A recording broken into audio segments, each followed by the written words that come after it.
Now, I was currently playing Skyrim when I checked on Facebook, and a friend of mine from the States shared a link. And man, I'm not a comic book guy because, well, first of all, as you know, you can see right here, Elder Scrolls: The Legends of Korra mod that I created for Skyrim Special Edition, which introduces Korra and Asami into the game. Now, I'm a massive Avatar fan, and I'm a massive Korra Asami fan. Like, I thought Korra was just awesome. She wasn't this polite, kind, caring little kid. She was a teenager that just wanted to crack some skulls and prove herself to be this Avatar. And she grew so much over time.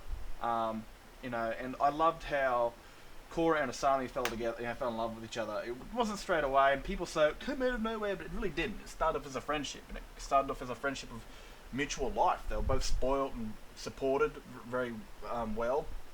Um, they also, fucking hell, my microphone was over my face. Very sorry about that. They were both rich kids, and they both had no real friends. They both went to the same guy, realizing that it wasn't really the best choice.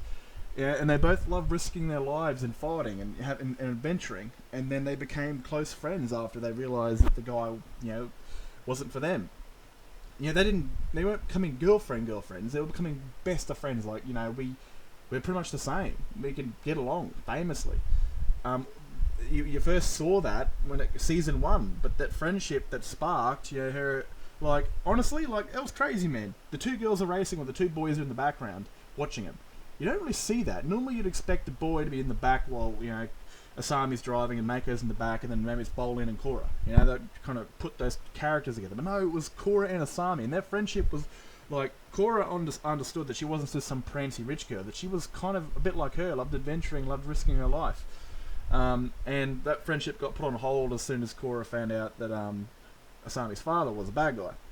And then it got put on hold even more with season 2, with Korra now dating Mako, and kind of becoming love rivals. But season 3, they started to become friends. Like, Asami really looked up to her in a way, and looked out for her, and they looked out for each other. But they trust each other. You could see that Korra felt safe around her, and that's crazy as fuck, because at the end of the day, when the most powerful bender in all the world feels safe around a non-bending girl, that's strong.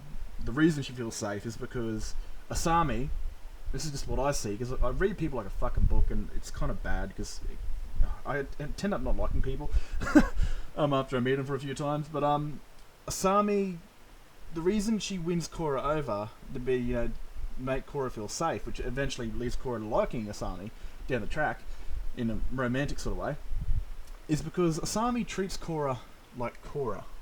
Hell, Korra doesn't even treat herself like Korra. She always treats herself like the Avatar. Everyone else does. Even Mako says, I broke up with the Avatar.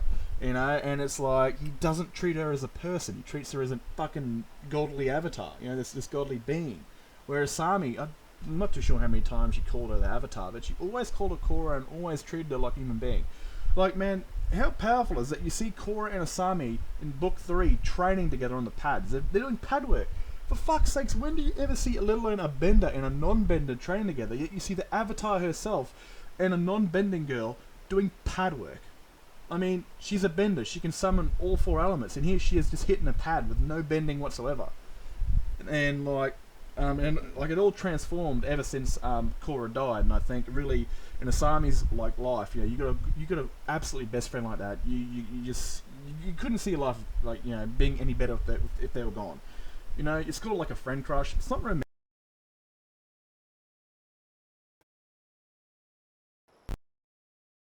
Korra almost die, I think she really started to evaluate, oh shit, that life could actually happen. And she's thinking about how bad it is. And she's coming to the realization that my life would be terrible without her in it. And that's when you start to realize your real feelings, where you start to really look at your feelings and think, I feel like emptiness if that person died, and that must mean that I really, really like them more than a friend. And you see that happen, like, they're just friends, they're talking, they're hanging out, they're doing this sort of stuff, but once Korra's broken, once she's in a wheelchair, she's there hand holding, she's taking things out of her lips in a sort of seductive, sort of 1940s way, and putting it in her hair, and bodyguarding her, and like cleaning her, and like no doubt sharing her and dressing her, because she had her parents there. But Asami was the one looking after her. And then Asami even wanted to go to her with her to the North Pole.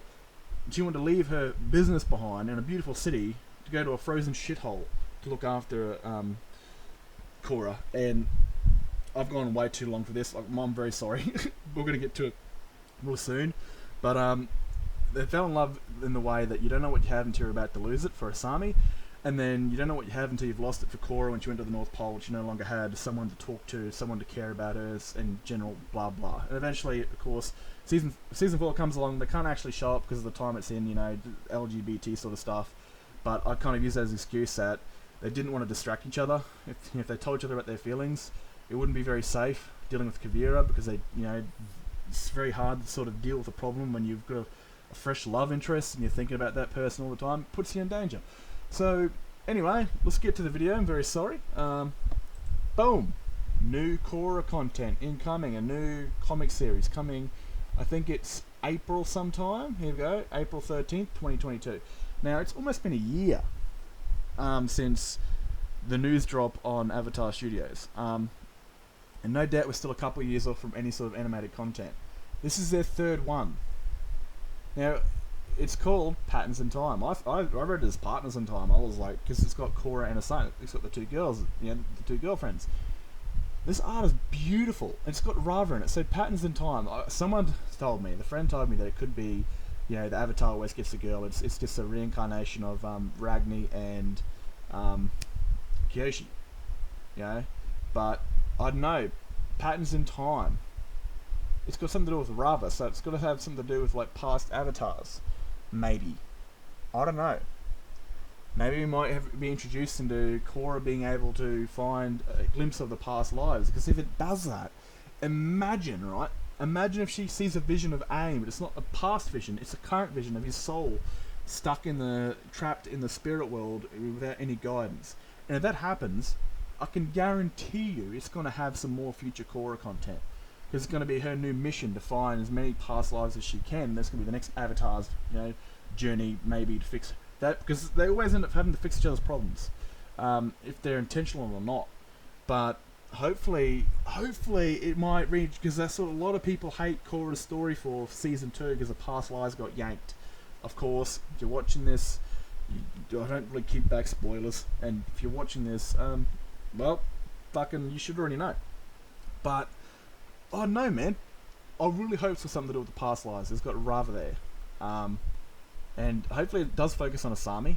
You know, because she got kind of discarded in the show and even in the comic book, because you got people bagging that she was a damsel in distress. But man, I watched her kick ass when it came to like non-benders. She can throw down, but if you get ambushed by a gang of earthbenders and even other benders, even as a non-bender that can kick absolute fucking ass, you've got no chance, man. All they got to do is what Aang did to Ozai, is just glue your feet and your arms into the ground, and you're fucked. There's nothing you can do. As much as a badass killing machine that she is, she wouldn't stand a chance against 4 or 5 benders, especially earthbenders.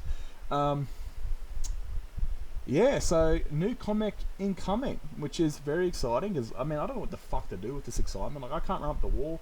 I've got to talk to my dog, tell my dog all about this, and he's just looking at me going, "What the fuck, bro? Just feed me." This artwork is beautiful, man. I'm not even this is my background. Is holy shit! Like, these girls look actually Asian. Like, cartoon, they don't look that much Asian, but they have this really beautiful sort of Chinese, Japanese, elegant sort of. And look at her fucking shoulders, bro. Look at it, like, bro.